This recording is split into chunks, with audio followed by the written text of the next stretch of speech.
Oke ya, udah Tian Ancadela. Ya oke ya adik. Jadi sembari Ibu menjelaskan nanti ujian akhir semesternya seperti apa ya, Ibu akan sedikit mereview ya tentang farmakognosi kita ya. Jadi Ibu harapkan adik-adik juga memiliki gambaran yang baik ya tentang farmakognosi ya. Jadi setelah sekitar 14 kali pertemuan ya, Ibu harapkan adik-adik sudah mendapatkan gambaran tentang farmakognosi, di mana farmakognosi ini ya merupakan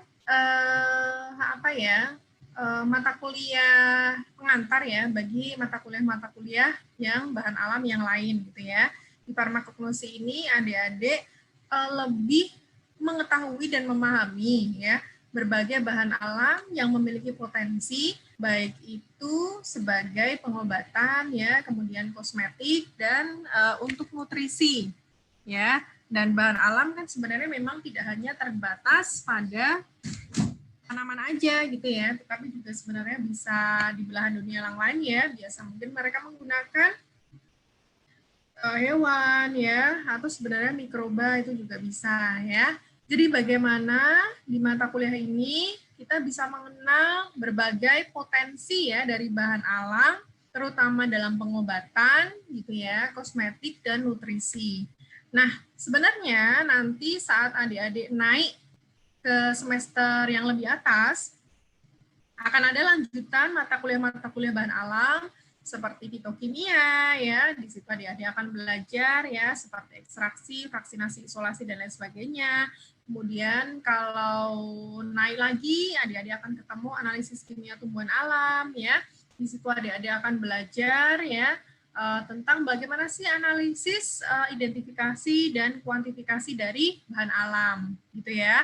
Nah, kemudian ada juga di semester atas ya, itu ada mata kuliah pilihan ya buat adik-adik yang tertarik ya dengan bahan alam ini ya, seperti misalnya fitoterapi ya, kemudian juga ada misalnya penemuan obat herbal ya dan lain sebagainya. Ya. Adik-adik ya, jadi hari ini Ibu akan menjelaskan detail ujian akhir semesternya seperti apa. Sebenarnya dengan kondisi yang seperti ini, Ibu itu mencari formulasi ya, bagaimana adik-adik juga bisa mengerjakan ujian dengan nyaman, nggak yang sulit-sulit banget, tetapi itu tidak menghilangkan kewajiban Ibu untuk mengevaluasi kemampuan adik-adik dalam hal memahami ya farmakognosi ya dengan baik gitu ya. Nah, berikut untuk detailnya ya, silahkan adik-adik juga mempersiapkan catatan yang sekiranya nanti masih bingung ya, bisa ditanyakan kepada Ibu setelah Ibu selesai menjelaskan gitu ya. Jadi ini adalah ujian akhir semester untuk farmakognosi. Nah, gambaran umumnya adalah sebagai berikut gitu ya. Adik-adik sudah bisa lihat slide-nya kan ya? Halo?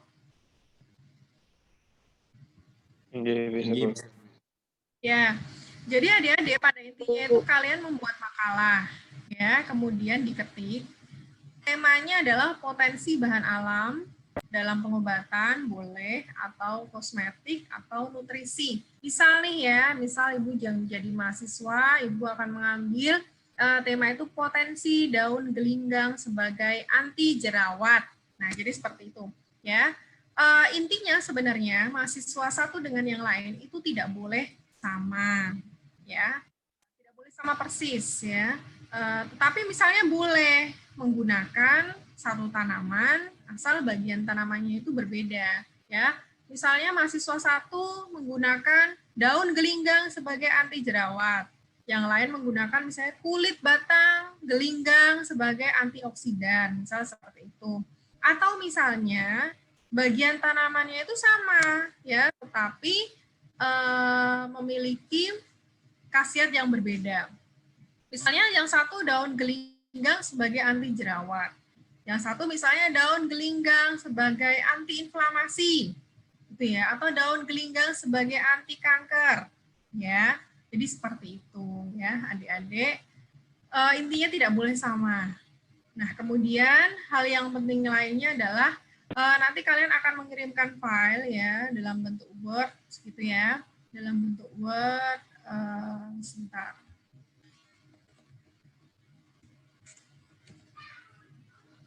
Nah, filenya nanti akan Ibu cek similarity-nya. Kalau hasilnya lebih dari 40%, maka nilainya 0 ya. Sebenarnya adik-adik di sini tidak perlu khawatir tentang hal ini ya. Kalau adik-adik tidak copy paste, insya Allah aman. Intinya sih sebenarnya adik-adik itu belajar menuliskan hasil analisis yang kalian lakukan. Nah, itu adalah kemampuan yang harus dimiliki gitu ya. Adik-adik, penelusuran literatur ini adalah suatu hal yang sangat penting gitu ya, karena itu adalah sisi ilmiah yang harus kita miliki sebagai seorang farmasis gitu. Nah, referensinya minimal 2 aja ya, boleh gabungan lah ya. Minimal 2, jadi 2 boleh, 3 boleh, 10 boleh, 8 boleh gitulah ya, pokoknya minimal 2. Boleh, yang boleh hanya dari ini aja ya, jurnal, atau skripsi, atau tesis, atau disertasi, atau mungkin gabungan ya, misalnya yang satu jurnal, yang satu skripsi ya. Boleh dari Indonesia maupun dari luar negeri. Nah, selanjutnya format pengetikannya seperti ini ya, selain itu nanti bebas. Adik-adik menulis dalam format A4 kertasnya, marginnya semuanya 2 cm, 2 ya, 2 cm dari atas bawah kanan kiri, formatnya Word ya, kemudian fontnya Times New Roman, font size-nya 2, spasinya 1,5. Yang lain formatnya bebas. Misalnya kalian suka ada inden, pakai inden ya, nggak suka pakai inden, nggak usah pakai inden, nggak apa-apa ya. Itu bebas. Pokoknya yang selain Ibu sebutkan di sini berarti bebas formatnya ya. Jangan lupa nanti pakai cover ya. Tulis sini ya. Pakai cover. Kalau bisa nanti ada gambar-gambar tanaman gitu ya, Dek ya. Ini gambaran umum ya. Kita lanjut lagi ke slide selanjutnya. Nah, apa yang dinilai ya? Sebenarnya yang dinilai ini antara lain adalah referensi yang digunakan ya. Jadi Ibu mengatakan tadi bahwa referensi minimal 2. Boleh ya, Ibu tidak memberikan batasan harus jurnalnya itu Sinta 1, Sinta 2 ya. Adik-adik boleh menggunakan jurnal atau skripsi apapun gitu ya. Tetapi tentulah ya, yang memiliki sumber yang lebih baik tentu memiliki skor nilai yang lebih baik. Ya. Misalnya adik-adik menggunakan jurnal internasional bereputasi ya, berhasil menganalisis dari jurnal tersebut, menuliskannya dengan baik, ya tentu akan berbeda nilainya dengan adik-adik yang menuliskannya dari jurnal yang ibaratnya itu tidak terakreditasi gitu ya. Nah, tidak ada akreditasinya ya, bahasa Indonesia ya, bukannya ini menjelek-jelekan jurnal dalam ya. Jurnal Indonesia kalau dia Sinta 1 dan 2, Ibu rasa itu setara jurnal internasional lah ya. Hukumnya sama ya. Jadi seperti itu ya, Dek ya. Bukan berarti nanti yang dari jurnal biasa atau jurnal yang jelek itu nilainya fatal, enggak ya. Tetapi literatur yang didapatkan ya dari jurnal yang bagus tentu akan memiliki skor yang lebih bagus ya. Jurnal yang lebih bagus itu adalah, nanti Ibu jelaskan ya, adik-adik nanti ingatkan Ibu setelah kita selesai, nanti Ibu akan menjelaskan bagaimana kita ngecek jurnal yang bagus ya. Itu ya, kalau adik-adik masih menginginkan ya. Jadi bukannya nanti nilainya fatal enggak ya, tetapi dengan jurnal atau referensi yang bagus tentu skornya lebih bagus gitu ya. Adik-adik juga jangan lupa gitu ya, untuk dapat nilai A, adik-adik sebenarnya cukup mengumpulkan 80 nilai ya. Kan terkadang adik-adik itu ada kan ya nilainya 98, 99, sama nilai 80 sama-sama A gitu ya. Tapi memang ada kepuasan tersendiri ya. Ibu pun juga terus terang ya, Ibu akan apresiasi sekali buat adik-adik yang berusaha dengan sangat baik ya mengerjakan tugasnya gitu kan. Karena memang pada kedepannya Ibu biasanya akan mencari mahasiswa gitu ya. Siapa tahu kan nanti kita bisa berkolaborasi gitu ya, Dek ya. Oke, kita akan lanjut ke poin nilai yang lain ya. Selain referensi adalah adik-adik bisa menulis kutipan dan referensi dengan baik ya. Nanti akan ada contohnya di slide selanjutnya. Dan bagaimana sih adik-adik menuliskan informasinya atau menampilkan ya. Kan nanti gini ya, Dek ya. Adik-adik nanti misalnya setelah dapat 2 jurnal nih. Tentu kalian pasti akan membacanya ya beberapa kali ya, misalnya baca 2 kali, 3 kali, atau 4 kali ya, sesuai dengan kebutuhan kalian, sampai kalian itu memahami, oh isinya kayak gini ya. Nah setelah memahami, pasti adik-adik akan menandai ya, mana yang mau dimasukkan ke dalam makalah. Nah, apa yang dimasukkan ya saat kalian memindah ya tuh informasi yang ada di jurnal ke makalah kalian, tentu kalian harus menulis kutipan dan menulis referensi. Dan selain itu kalian juga harus menampilkan informasinya juga ya. Nah, berikut di slide selanjutnya bagaimana menampilkan informasi. Sebenarnya mahasiswa itu bebas ya mau menampilkan informasinya ya, karena bebas ini tiap mahasiswa pasti memiliki cara yang berbeda gitu ya. Antar mahasiswa satu dengan yang lain ya. Ini juga memudahkan ibu untuk mencari tahu. Ibu ya, Bu harap sih wajarnya tiap mahasiswa pasti memiliki style yang berbeda ya. Tampilkan dengan menari ya. Kalau memang ada yang bisa dijadikan bagan, jadikan bagan ya, terutama dalam hal metode, mudah dimengerti dan informasinya bisa maksimal. Nah, urutan standar nih kalau misalnya adik-adik masih bingung gitu ya, kayak apa nih isinya gitu kan, bebas bingung gitu kan. Nah, isinya itu cover. Habis cover nanti pendahuluan, sebentar. Cover. Habis cover nanti pendahuluan. Pendahuluan kalau misalnya tadi adik-adik pakai 2 jurnal, ya isinya dari 2 jurnal, ya. Habis pendahuluan nanti metode, ya. Kalau isinya dari 2 jurnal, ya masukkan. Hasilnya ya isinya dari 2 jurnal, diskusinya atau analisis dari 2 jurnal, dan referensi sesuai dengan jurnal yang diambil. Ini Ibu contohkan ya. Sebentar ya, Ibu contohkan. Ibu buka dulu contohnya nih.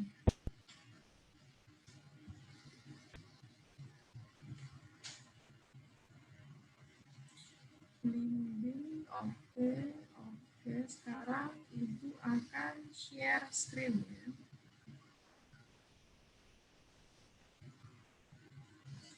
Oke ya, adik-adik sudah bisa lihat screen Ibu ya? Sudah bisa? Oke. Ini misalnya nih ya, Ibu mahasiswa nih, mau bikin makalah ya. Judul Ibu itu adalah potensi belimbing ya, Averrhoa bilimbi itu adalah belimbing. Potensi belimbing untuk sebagai pemutih gigi ya. Di sini Ibu menggunakan 2 jurnal aja. Ya, pertama adalah jurnal di Indonesia ya, Journal of Dentistry Indonesia. Kemudian yang kedua adalah jurnal internasional ya. Sama ya. Jadi kalian itu pakai beberapa jurnal tetapi intinya temanya sama ya, sama-sama belimbing sebagai pemutih gigi gitu ya. Nah, adik-adik, tadi kan urut-urutan di dalam makalah itu pertama cover. Ya, kalau bisa sih covernya dikasih gambar ya. Gambar tanamannya ya, nggak usah gambar kalian gitu ya. Nah, kemudian habis cover nanti ada pendahuluan. Ya, Ibu perlihatkan nih ya. Tiap jurnal ini pasti ada pendahuluan. Nah, ada pendahuluan kan ya. Pendahuluan ada ya. Yang di internasional juga ada nih pendahuluan namanya introduction. Introduction. Ini pendahuluan ini berisi apa? Berisi latar belakang, kenapa penelitian itu dilakukan ya. Berisi tentang istilahnya sih sebenarnya state of the art ya. State of the art itu artinya penelitian-penelitian yang sebelumnya yang terkait dan sekarang posisi penelitiannya apa. Nah, kemudian ada juga yang menjelaskan tentang tujuan penelitiannya apa. Itu adalah pendahuluan atau introduction. Nah, selanjutnya ini kan ada metode nih, metode gitu ya. Ada metode yang di jurnal Indonesia juga ada metode pasti. Nah, jadi kalau yang tadi pendahuluan isinya ya gabungan antara jurnal yang satu plus jurnal yang kedua. Ya, metodenya juga seperti itu ya. Digabung dengan jurnal 1 dan 2. Ya, hasilnya kalian juga menggabungkan juga antara jurnal 1 dengan jurnal yang kedua ya. Begitu juga dengan diskusi atau analisisnya. Kalian gabung ya antara di jurnal 1 dan jurnal 2 gitu ya, adik-adik. Jadi memang sebenarnya ini nanti akan mengevaluasi bagaimana kemampuan kalian itu untuk memahami ya literatur ilmiah. Dalam hal ini adalah dalam kajian farmakognosi ya. Kalau farmakognosi ini kan lebih ke potensi ya bahan alam ya dalam berbagai pengobatan ya atau kosmetik ya atau sebagai nutrisi ya. Nanti adik-adik Ibu mau lihat nih sejauh mana adik-adik mampu menganalisis gitu ya, mampu mengevaluasi ya, mampu menuliskan kembali dan lain sebagainya gitu ya. Ingat, ini bukan atau nggak boleh copy paste ya. Walaupun nanti kalian menuliskan seperti ini ya. Sebentar, mana ya lanjutannya ya. Nah, nanti kan kalian wajib nih menuliskan kutipan seperti ini ya. Adik-adik sudah bisa lihat kan ya. Nah, misalnya nih daun PFOA tidak mengandung alkali dan lain sebagainya ya. Ini dikutip dari Birudu et al, Patil et al, Simao ya. Kemudian penelitian oleh ini menunjukkan bahwa senyawa-senyawa alkaloid. Nah, apapun yang bukan merupakan opini kalian ya dan bukan hasil penelitian kalian ya, maka wajib menggunakan kutipan. Nah, ini adalah suatu hal yang penting ya. Kebetulan kalau di kita nggak ada mata kuliah penelusuran literatur ya. Jadi ada beberapa yang memang khusus bahwa mahasiswa farmasi harus mampu melakukan penelusuran literatur ya. Ya, karena kan kalian pasti nanti keluar-keluarnya kan minimal jadi apoteker ya. Maksimalnya adik-adik jadi apoteker plus peneliti plus apa ya. Biasanya kan kalau apoteker kan memang pekerjaannya double-double ya.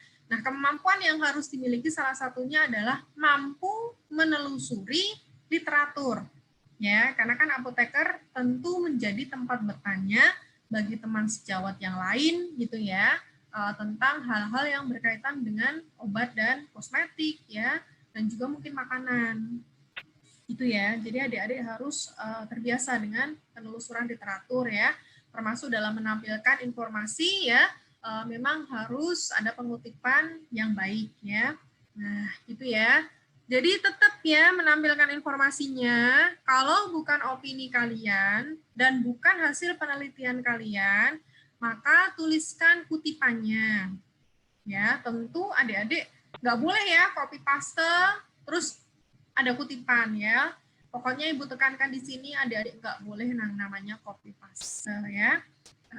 Itu. Jadi nanti bagaimana? Adik-adik itu sebenarnya melakukan parafrase ya. Kemampuan ini harus kalian miliki. Mau nggak mau nanti kalau deskripsi ya, adik-adik juga harus melakukan parafrase gitu ya. Deskripsi kan nggak main-main ya, halamannya kan bisa puluhan ya. Banyak banget lah. Mungkin kalau makalah Ibu ini kan paling cuma 4 halaman, 5 halaman gitu ya. Nah, adik-adik, kalian nanti di semester 7, kalau skripsi itu pun adik-adik harus melalui uji similarity juga ya, uji plagiarism juga ya. Kalau adik-adik pernah lihat yang di Prodi ya, kita pakai software Turnitin gitu ya, untuk ngecek similarity dan plagiarismnya ya. Kan kalau memang dia melebihi batas kan nggak boleh ya kalau skripsi ya. Nah, itu adik-adik bisa latihan nih di semester 3 ya. Sebenarnya kalau semester 3 sih agak-agak kelama ya, sebenarnya mulai dari semester 2 lah ya, karena biasanya mata kuliah farmasi kan dimulai dari semester 2 ya, kalau semester 1 kan masih banyak yang umum gitu ya, Dek ya, matematika ya, kemudian PPKN dan lain sebagainya ya, mulai semester 2 kan mulai nih farmasi. Semakin adik-adik mulai dari awal, skill kalian dalam menampilkan referensi itu semakin bagus gitu ya. Jadi nanti harus disertai kutipan dan referensi ya. Boleh manual, boleh pakai aplikasi atau reference manager ya. Tadi kan Ibu habis dari kuliah kelas yang biasanya jam 1 ya. Nah, mereka ada yang sudah bisa pakai Mendeley ya. Mendeley ya. Ibu tuliskan di sini ya, bisa pakai Mendeley. Sebenarnya kalau kalian pakai Mendeley itu enak banget gitu ya. Tulis di sini ya, Dek ya. Bisa pakai manual. Kalau Ibu kebetulan terus terang nggak mampu gitu ya. nulis referensi kayak gini dikit-dikit gitu. Kalau pakai Mendeley itu referensi yang ini ya deh ya, ini muncul otomatis loh ya. Nanti kalian di Word itu akan keluar keluar sendiri gitu ya. Pakai Mendeley. Nah, Ibu dari semester 2 nih sudah pakai Mendeley ya. Nggak ada yang ngajarin ya, mau nggak mau harus bisa sendiri. Nah, jadi sebenarnya Mendeley ini gampang ya, nggak perlu dipelajari juga sih adik-adik, cuman perlu mungkin banyak sekali kan di YouTube ya cara menggunakan Mendeley atau di Google ya, apa ya, banyak banget lah pokoknya. Kalau kalian intinya kalau mau belajar itu apa aja bisa ya. Nah, kalau mau pakai manual juga nggak apa-apa, tapi kalau pakai Mendeley sih Ibu rasa itu lebih mudah. Kemudian juga ilmunya bakalan kepake sampai skripsi ya. Biasanya sampai skripsi itu biasanya adik-adik diminta untuk pakai Mendeley. Ya, karena bakalan susah banget ya skripsi kan referensinya udah puluhan ya. Kalau manual nanti tangannya bisa keriting ya. Itu ya deh ya. Nah, ini tadi menampilkan informasinya ya. Jadi bukannya nanti kalian nulis jurnal yang satu, kalian tulis dulu pendahuluan, metode, hasil, diskusi, analisis, referensi, baru jurnal yang kedua, baru ditulis seperti itu tuh enggak. Tapi adik-adik harus mampu mencampur informasi dari jurnal-jurnal yang kalian dapat ya. Informasi pendahuluan dari jurnal 1 dan 2 letakkan di pendahuluan. Metode dari jurnal 1 dan jurnal 2 letakkan di metode dan seterusnya. Ya. Oke ya, berikut adalah batas minimal yang harus kalian penuhi. Ya. Misalnya nih ya, memang kondisinya belum memungkinkan ya, minimal adik-adik nggak boleh kopas ya. Kalau nggak kopas, insya Allah pasti lolos dari uji plagiarisme. Ibu sampaikan di sini ya, mesin untuk ngecek plagiarisme itu nanti ngeceknya kayak gini deh biasanya. 5 kata yang sama ya, yang ada di internet ya, www. Apapun itu nanti akan didetek sebagai satu plagiarisme ya. Jadi misalnya ada 5 nih kalimat ya. Aku suka naik sepeda, aku suka naik sepeda Budi. Nah, ternyata ada yang sama itu ke detek ya. Nah, kalau ibu ya, saran ibu, adik-adik nggak usah bingung memikirkan gimana. Intinya kalau kalian memang tidak kopas ya, insya Allah sih lolos. Ibu selama ini juga nggak pernah mikir 5 kata ya. Ibu membiasakan diri, bacalah di jurnalnya dulu, kemudian ceritakan dengan kalimat kalian sendiri ya, tetapi dengan makna yang sama. Gitu ya, dengan bahasa yang lain ya, dengan pilihan kata yang lain ya, jadi seperti itu ya. Jadi intinya lolos uji plagiarisme, masuk aja nak, nggak apa-apa. Apa? Sebentar lagi nak, nggak apa-apa panas. Nah, selanjutnya ya, pendahuluan itu minimal 3/4 halaman. Metode minimal 3/4 halaman, hasil minimal setengah halaman, diskusi atau analisis minimal 1 halaman. Jadi ini minimal sekitar 4 halaman lah ya. Gitu ya. Oke, ini tadi sudah yang penulisan sitasi dan referensi. Nah, sekarang ini adalah deadline dan pengumpulan ya. File itu akan dikumpulkan pada tanggal 30 Januari ya. Ini sebenarnya sih kalau dari kalender akademik itu sudah lumayan mepet gitu ya, karena ibu juga perlu waktu untuk membaca dan menilai ya seluruh hasil karya adik-adik gitu kan ya. Semoga sih kita semua sehat, tidak ada halangan gitu ya. Waktunya pun juga sudah ibu tambah seminggu ya, kalau nggak salah kemarin ibu berikan waktu seminggu ya setelah hari Rabu ya, ngumpulin hari Rabu lagi, cuman ibu berikan tambahan waktu beberapa hari sehingga adik-adik bisa mengerjakan lah sekitaran hampir 2 minggu gitu ya. Dikirim ke email triadisi@gmail.com dengan subjeknya ini ada ya, ibu harapkan nih subjeknya benar-benar diperhatikan agar enggak nggak kehilangan lah ya. Misalnya Ibu nih, UAS farmakognosi Rita Triadisti.